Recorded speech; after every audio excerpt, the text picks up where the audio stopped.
काला जादू, तहरीर M.A. राहत। एपिसोड 10।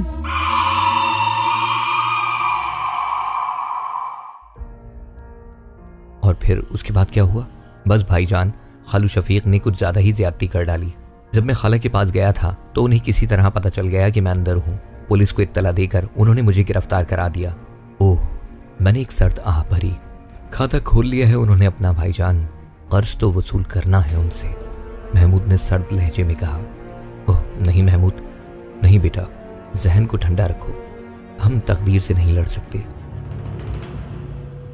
चांद खान के उस आदमी का क्या हुआ जो तुम्हारे साथ था? जाहिर है उसे भाग जाना था, वरना चांद खान पर पूरा केस बन जाता। मुझे गिरफ्तार कर लिया गया, अदालत में पेश किया गया, बहुत सी बातें पूछी गई और अभी मेरा केस चल रहा है। मुझे रिमांड पर जेल भेज दिया गया था। चांद खान किस किस्म के आदमी हैं? रवादारी में तुम्हारा साथ देने पर आमादा हो गए थे या खुलूस दिल से? उन्होंने जो कुछ मेरे साथ किया भाईजान, वो बिल्कुल बेलौस था, बेगर्ज था, और फिर खासा वक्त सर्फ किया उन्होंने मुझ पर। बाद में भी मेरे साथ मुखलिस रहे। मेरे ख्याल में अच्छे आदमी हैं, बल्कि अच्छे इंसान हैं। अब आप कुछ बताइए। तो फिर तुम्हें चांद खान के पास वापस जाना होगा। हो सकता है तकदीर हमारा साथ दे जाए। अगर चांद खान तुम्हें मुल्क से बाहर निकाल सकते हैं तो इस वक्त इससे अच्छी कोई बात नहीं होगी। कम से कम तुम इस जाल से बचकर निकल जाओ, बाद में जो कुछ होगा मैं देख लूंगा। महमूद का चेहरा एकदम सपाट हो गया। वो खामोशी से मुझे देखता रहा और फिर बोला, भाई आपका हुक्म ना मानने का सवाल ही नहीं पैदा होता। आप मुझे कुएं में छलांग लगाने के लिए भी कहेंगे, खुदा की कसम लगा दूंगा, लेकिन कुछ बात करने की इजाजत दें। क्या? कैसी बात? आपके ख्याल में इन हालात में अपनी जान बचाकर बाहर निकल जाना क्या एक अच्छा अमल होगा? क्या मैं सुकून पा सकूंगा? क्या मुझे यह एहसास ना होगा कि मैंने आप सब कुछ छोड़कर खुद गर्जी का सबूत देते हुए सिर्फ अपनी जान बचा ली? मैं महमूद का चेहरा देखता रहा। फिर मैंने सर्द लहजे में कहा, ये एक जज्बाती एहसास है महमूद, और ये हमें कुछ नहीं दे सकेगा। हम अलग अलग रहकर अच्छी जिंदगी पा सकते हैं, तो इसमें जज्बातियत का दखल नहीं होना चाहिए। पहले तुम अपने तौर पर बाहर निकल जाओ, मैं इस दौरान अम्मी और अब्बू को तलाश करूंगा, और जैसे ही कोई मौका मिला मैं अम्मी और अब्बू के साथ अपनी जिंदगी बचाने की जद्दोजहद भी करूंगा। कम से कम मैं एक तरफ से तो मुतमईन हो जाऊं। हाँ, अगर तुम मुसीबत का शिकार ना होते तो मैं तुमसे पूरी मदद लेता, लेकिन बेटा अगर फंसे तो दोनों ही फंस जाएंगे। इस तरह कम से कम एक तो महफूज होगा, ताकि ज्यादा हिम्मत से काम करने का मौका मिल जाए। महमूद मेरी बात सुनकर सोचता रहा और फिर उसने कहा, और अगर आप मुसीबत में घिर गए तो? मेरी सिर्फ एक बात सुन लो महमूद, मैं किसी भी मुसीबत में घिर जाऊं अभी मर भी नहीं पाऊंगा, क्योंकि जो पुरस्कार कुव्वतें मुझे अपना आलायकार बनाए हुए हैं वो मेरी मौत नहीं जिंदगी चाहती हैं, और ये सब कुछ इसी वजह से हो रहा है महमूद। मुझे एक मकरू अमल करने के लिए मजबूर किया जा रहा है और मैं वो अमल करने के लिए आमादा नहीं हूं। पहले मैं उन नापाक कुव्वतों को शिकस्त दूंगा और उसके बाद अपना काम करूंगा। महमूद ना समझने वाले अंदाज में मुझे देखता रहा, मगर उसने कहा कुछ नहीं। हमने होटल में काफी वक्त गुजारा, कमरों में महसूर हो गए थे, अखबार वगैरह मंगवा लिया करते थे, लेकिन किसी अखबार में हमसे मुताल्लिक कोई भी खबर हमें ना मिल सकी। बिलाखिर कई दिन गुजर गए और हमने अपनी थकन उतार ली और फिर से तैयारियां करने लगी। चांद खान दूसरे शहर में रहते थे और यहाँ से हमें वहां तक का सफर करना था। चार दीवारी से बाहर निकलना भी अजाब ही था, किसी भी वक्त मुसीबत नाजिल हो सकती थी, लेकिन क्या करते। अलबत्ता हुलिया जरूर तब्दील कर लिया था, पठानों जैसा लिबास पहने हुए थे। बाजार से कुछ खरीदारी भी कर ली, जिससे मजीद कुछ हुलिया बदलने में मदद मिली थी। गर्ज जिस कदर मुमकिन हो सकता था किया, और इसके बाद ट्रेन में बैठकर रवाना हो गए। मतलूबा जगह पहुंचने के बाद मसूद के साथ मैं चांद खान के अड्डे पर पहुंच गया। ये एक बड़ा सा मकान था, खास किस्म का अहाता, अंदर बहुत से लोग थे। उन्होंने हमें अजनबी निगाहों से देखा, लेकिन फिर किसी ने महमूद को पहचान लिया और दौड़कर उससे लिपट गया। वो लोग महमूद से बड़ी मोहब्बत से पेश आ रहे थे। चांद खान अंदर मौजूद थे। इत्तला मिली तो फौरन बाहर निकल आए। मैंने चांद खान को देखा, वो चेहरे ही से पुरवकार और किसी अच्छे घराने के फर्द मालूम होते थे। महमूद को बड़े खुलूस से सीने से लगाया और फिर मेरी जानिब देखा और चौंक कर बोले, ओह ये मसूद हैं। क्यों, मैंने गलत तो नहीं कहा? नहीं खान साहब, भाईजान ही हैं, महमूद बोला। चांद खान ने हम दोनों को बाजुओं के घेरे में ले लिया और अंदर दाखिल हो गए। शेरों की जोड़ी है, पिंजरे में कैसे रह सकती थी, वो बोले। अंदर एक सजे हुए कमरे में हम दोनों को बिठा दिया गया और चांद खान ने बाहर का रुख करके कहा, चलो भाई शहजादों के खाने पीने के लिए कुछ ले आओ। और फिर मेरी तरफ मुतवज्जा होकर बोले, एक बात कहूं महमूद, यकीन कर लेना मेरी बात पर, मुझे तुम्हारी वापसी का यकीन था, इंतजार में था, कुछ जरूरी काम थे आने जाने के, मगर 3 महीने के लिए सारे काम मुलतवी कर दिए थे। सोचा था बस तुम पर काम करूंगा, मगर यह ख्याल भी था कि शायद मुझे हाथ हिलाने की जरूरत ना पड़े। वो कैसे खान साहब? भाई तुम्हारे खालू ने गद्दारी की, पुलिस से मिलकर तुम्हें पकड़वा दिया। मेरे आदमी ने मुझे बता दिया था, कोई तूफानी कदम तो नहीं उठा सकता था, बस तैयारियां जारी रखी। बात जब आखिरी हद में आ जाती है और कोई जरिया नहीं रहता तो कुछ करना जरूर पड़ता है। मुझे खबर मिल गई थी कि तुम जेल से भाग गए हो। कैसे खान साहब? महमूद बोला। तुम्हारा क्या ख्याल था? तुम पकड़े गए और हम चुप होकर बैठ गए। देखो चंदा, तुम हयातपुर ले जाए गए थे, थाने में रहे, फिर 2-4 पेशियां हुई तुम्हारी। उसके बाद नई आबादी जेल में गए, वहां 17 दिन रहे। उसके बाद दूसरी जेल गए और मंगल की रात को वहां से निकल गए। एक संतरी मार दिया तुमने और एक को जख्मी कर दिया। चांद खान ने कहा। ना सिर्फ मेरी बल्कि महमूद की आंखें भी हैरत से फैल गईं। आपको सब मालूम है खान साहब? मालूम रखना था बेटे, वरना तुम खतरे में ना पड़ जाते। मौके की ताक में थे बस, मगर मसूद मियाँ की खबर ना थी। ये इत्तला आपको कहाँ से मिलती रही खान साहब? मियाँ हर जगह आदमी रखने पड़ते हैं अपने। चांद खान बोले। इतनी देर में चाय के साथ खाने पीने की बहुत सी चीजें आ गईं और हमने भी तकल्लुफ नहीं किया, मसरूफ हो गए। चांद खान मुखलिस इंसान थे। मैंने सबसे पहला सवाल उनसे यही किया, आपने इसे बाहर भिजवाने का फैसला किया था खान साहब? हाँ, लेगोन हार्डो आया हुआ है, 9 तारीख को वापस जा रहा है। लेगोन हार्डो? जहाज का नाम है, यूनानी कंपनी का है, कप्तान हमारा दोस्त है। क्या महमूद को यहां से निकाला जा सकता है? उम्मीद तो है। तो खान साहब ये काम कर दीजिए, ये हमारे खानदान पर बहुत बड़ा एहसान होगा, मुझ पर बहुत बड़ा एहसान होगा। मैंने आजिज़ी से कहा। खान साहब कुछ सोचते रहे, फिर बोले, तुम्हारे लिए भी बात करूं मसूद मियाँ? नहीं खान साहब, बस आप इसे निकाल दें, यही काफी है। देखो मियाँ, इस वक्त मौका अच्छा है, जरा ऊपर नीचे कर लेंगे हम अपने दोस्त को, बाकी काम बाद में देखे जाएंगे। हमें अंदाजा है कि तुम अपने माँ बाप की वजह से यहाँ से नहीं जाना चाहते हो। ये जिम्मेदारी हमें सौंप दो, हम उनका ख्याल रखेंगे, वादा करते हैं तुमसे। इस बेलौस मोहब्बत का हम कोई जवाब नहीं दे सकेंगे खान साहब। हाँ, दुआएं जरूर देंगे आपको। अभी सिर्फ महमूद को यहाँ से निकाल दें, मैं ये मुल्क नहीं छोड़ सकता, मैंने ममनूनियत से कहा। और खान साहब कुछ सोचने लगे, फिर बोले, खुद मिलना पड़ेगा कप्तान से क्योंकि वक्त कम रह गया है। क्यों भाई महमूद, तैयार हो? हाँ खान साहब, भाईजान का यही कहना है। ठीक है, कल सुबह निकल चलेंगे, तैयार रहना। अल्लाह बड़ा कारसाज है, उम्मीद तो है कि काम हो जाएगा मसूद मियाँ। यहाँ रुकना, भाग मत जाना यहाँ से। जो हुक्म खान साहब, मैंने गर्दन झुकाकर कहा। और हाँ, अब हम ज्यादा नहीं बैठेंगे तुम्हारे पास, काम फौरन शुरू कर देना है। तुम दोनों भाई तैयारी करो। खान साहब ये कहकर उठ गए और हम दोनों वहीं रह गए। मैंने कहा, कौन सी दुआ दूं खान साहब को महमूद? अगर ये काम हो जाए तो अरसे दराज के बाद मुझे खुशी नसीब होगी, मगर आपको तन्हा छोड़कर मुझे खुशी नहीं होगी भाईजान। महमूद बोला। मैंने उसे अपने सीने से लगा लिया। मजबूरी है महमूद, मजबूरी है, मगर वक्त के फैसलों का इंतजार करना होगा। हो सकता है हमारी दुनिया इसी से आबाद हो जाए।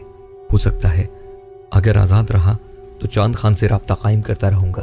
तुम जहां कहीं भी होगे किसी फर्जी नाम से यहां अपनी खैरियत भेजते रहना। मैं भी चांद खान से तुम्हारे बारे में पूछ लिया करूंगा और यहीं से तुम्हें हालात मालूम होते रहेंगे। दूसरे दिन सुबह सुबह मैंने महमूद और चांद खान को रुखसत कर दिया और महमूद के लिए दुआएं करता रहा। चांद खान के यहाँ मुझे बहुत इज्जत दी गई, हर शख्स मेरा ख्याल रखता था। चांद खान को गए हुए कई दिन हो चुके थे और मैं इंतजार कर रहा था। 15 तारीख को वो वापस पहुंचे, तन्हा थे और खुश नजर आ रहे थे। मेरा चेहरा उन्हें देखकर खुशी से खिल गया। चांद खान ने कहा, जहाज को समंदर में धकेल कर ही वापस आया हूँ, मुबारक हो। महमूद निकल गया। मेरी आंखों से खुशी के आंसू रवां हो गए। महमूद की जिंदगी भी मौत से हम आगोश होने जा रही थी, और अगर ऐसा हो जाता तो मैं यही महसूस करता कि मैं उसका कातिल हूँ। लेकिन खुदा का एहसान हुआ था मुझ पर, मेरे भाई की जिंदगी बच गई थी। चांद खान ने मुझसे कहा, और अब मसूद मियाँ जरा तुमसे तफसील से बातें होंगी। इससे पहले मुझे जो हालात मालूम हुए उनसे मेरी तसल्ली नहीं हो पाई थी, मगर चूंकि बच्चा मुसीबत का शिकार था और मुझे उसकी जिंदगी का खतरा था, इसलिए मुझसे जो कुछ बन पड़ा करता रहा। अब जरा तुमसे इत्मीनान से बातें करनी है। तुम ये बताओ, कोई ऐसी मसरूफियत तो नहीं तुम्हारी जो मेरी वजह से रुक जाए? नहीं खान साहब, मेरी मसरूफियत ही क्या है। महमूद से मिलकर माँ बाप के बारे में इत्तलात मिली थी। छोटी बहन भी है मेरी, मामू भी हैं जो भाइयों की तरह हैं, मगर अब वो न जाने कहाँ गुम हो गए हैं। वैसे तुम्हारे खालू ने बड़ी ज्यादती की, जरा भी रिश्तेदारी नहीं निभाई। मानता हूँ कि हालात बुरे थे, मगर रिश्तेदार ही तो काम आते हैं। खैर, किसी से क्या शिकायत, जो कुछ उनसे बन पड़ा वो उन्होंने कर डाला। हाँ खान साहब, बस हम गर्दिश का शिकार थे, बल्कि हैं, और जब गर्दिश का शिकार होते हैं तो मुसीबत आती है। लोग कहते हैं कि साया भी जुदा हो जाता है, मगर आपके पास आकर इस हकीकत को झुठलाना पड़ता है। देखो मियाँ, हम अपनी तारीफें नहीं सुनना चाहते, गुनाहगार बंदे हैं, बुरे लोगों में शुमार होता है। अगर एक आध काम गलती से अच्छा हो जाए तो तुम क्या समझते हो, हमें खुशी नहीं होती क्या इसकी? मामला क्या था ये बताओ। बता दूंगा खान साहब, इत्मीनान से बता दूंगा। आप अभी थके हुए हैं, आराम कर लें। हाँ हाँ ठीक है, ज़रा तुमसे लंबी नशिस्त रहेगी, सारी तफसील जाननी है मुझे, और बिल्कुल परवाह मत करना, अकेले नहीं हो तुम, हम तुम्हारा पूरा पूरा साथ देंगे। ये अल्फाज बड़ी अहमियत रखते थे, क्योंकि दिल के गोशों में चोर था। कमबख्त लानती भूरिया चरण मुकम्मल तौर से गायब था, लेकिन जो कुछ उसने कहा था वो भी एक हकीकत थी। मेरा ताल्लुक जिससे भी कायम होता उस पर मुसीबत नाजिल हो जाती थी। चांद खान बेशक दूसरी लाइन के आदमी थे, लेकिन ये बात मैं अच्छी तरह जानता था कि अगर यहाँ ज़्यादा वक्त रुक गया तो चांद खान भी मुसीबत का शिकार हो जाएंगे। आर्जी तौर पर बेशक उनके साथ रहा जा सकता है, पर मुस्तकिल नहीं। बहरहाल उसी रात चांद खान मेरे पास आ गए, साथ ही साथ बिस्तर लगवा लिए थे उन्होंने, और तमाम ज़रूरियात से फारिग होने के बाद हुक्का लेकर मेरे सामने बैठ गए और बोले, हाँ मसूद मियाँ, मुझे तुम्हारी दास्तान सुनने से बड़ी दिलचस्पी है। खान साहब, कुछ गलतियाँ मेरी अपनी हैं और कुछ मुसीबतें नाजिल हुई हैं मुझ पर। मैंने खान साहब को इब्तदा से हालात बताना शुरू कर दिए। वो हैरत और दिलचस्पी से मेरी कहानी सुन रहे थे। ये कहानी सुनाते हुए मेरा दिल लरज़ रहा था। मुझे वो लम्हात याद आ रहे थे जब मैंने हकीम सादुल्लाह साहब को ये कहानी सुनाई थी, और उसके बाद सादुल्लाह जिंदा नहीं रहे थे। भूरिया चरण को ये बात सख्त नापसंद थी कि उसकी कहानी किसी को सुनाई जाए। इस वक्त मैंने शुरू से लेकर आखिर तक सारी दास्तान चांद खान को सुना दी। उनके चेहरे पर सख्त हैरत के आसार थे। मैं खामोश हुआ तो वो भी कुछ देर खामोश बैठे रहे। उन्होंने निचला होंठ दांतों तले दबा रखा था। फिर वो गहरी सांस लेकर बोले, बड़ी दर्दनाक कहानी है। बड़ी बात है कि तुमने अपना ईमान कायम रखा। मैं खुद बहुत बुरा इंसान हूँ, पूरी उम्र हेरा फेरी में गुजारी है मैंने, मगर इतनी हिम्मत से मैं भी काम ना ले पाता।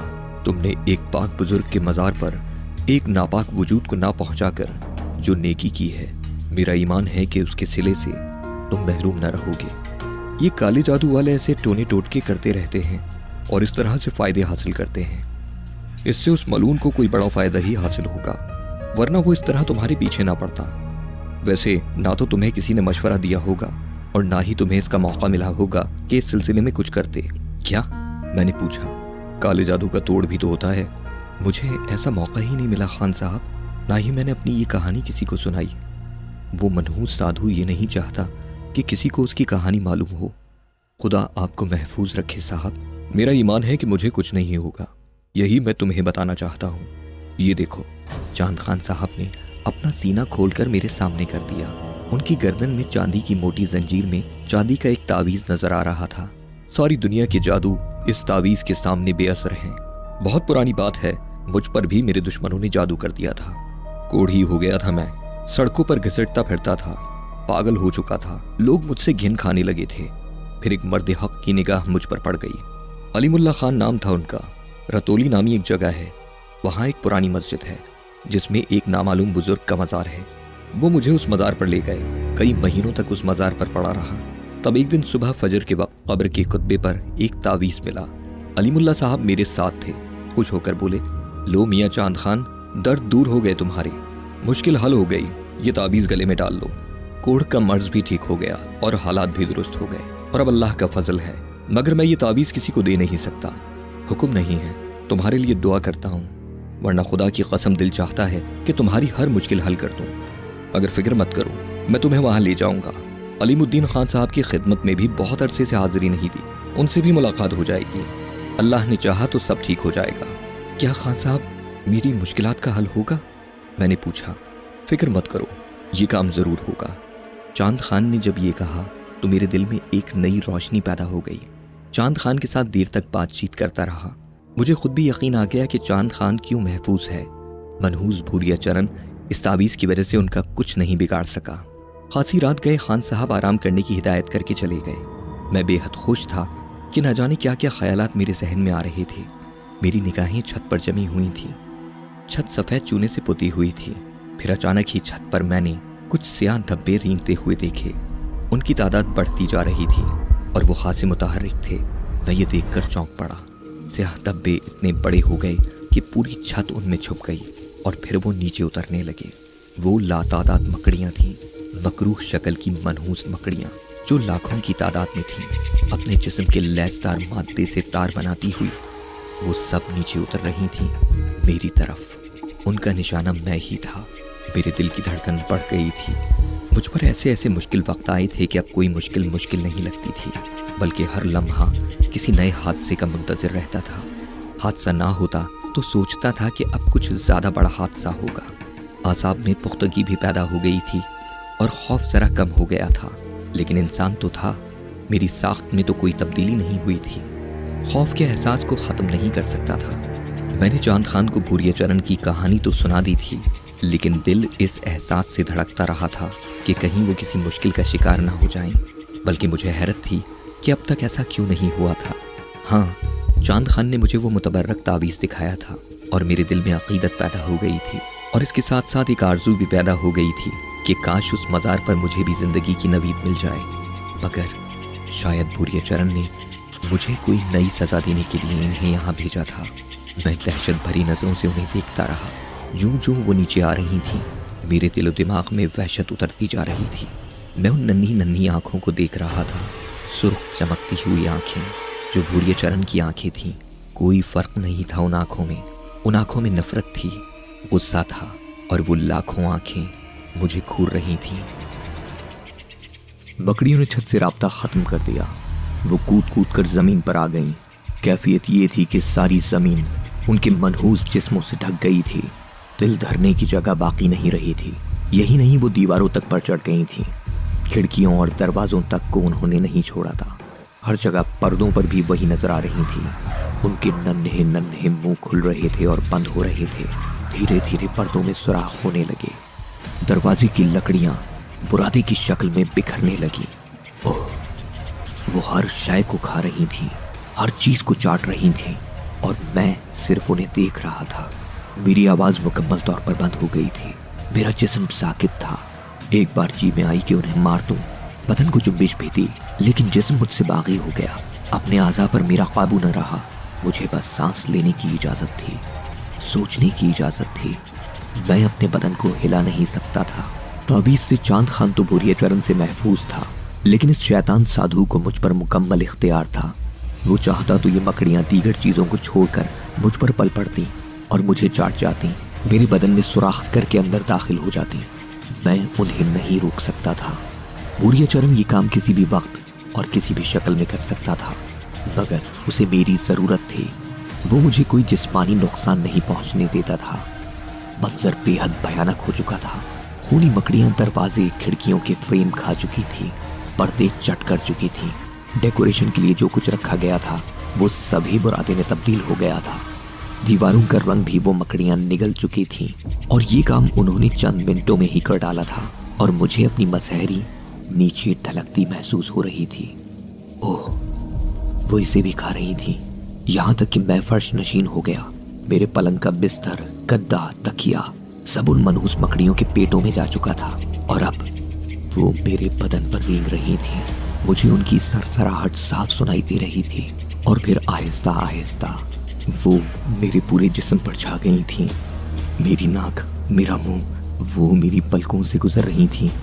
ओह, मैं चीख नहीं सकता था। मैं उन्हें खुद पर से झटक नहीं सकता था। मैं बेबस था, मफलूज था। दहशत से मेरा वजूद ऐठ रहा था, मगर मैं कुछ नहीं कर सकता था। दिमागी क़ुव्वतें इससे ज़्यादा क्या साथ दे सकती हैं? पैदर पे पेश आने वाले नाकाबिल यकीन वाक़यात से मैं दो चार होकर कितना ही पुख्ता क्यों ना हो गया था, लेकिन ये दहशतनाक मंजर मेरी आवाज़ छीनने में कामयाब हो गया। सहर, जादू और पुरस्कार कुव्वतों की इन दास्तानों का अगला हौलनाक मोड़ क्या होगा?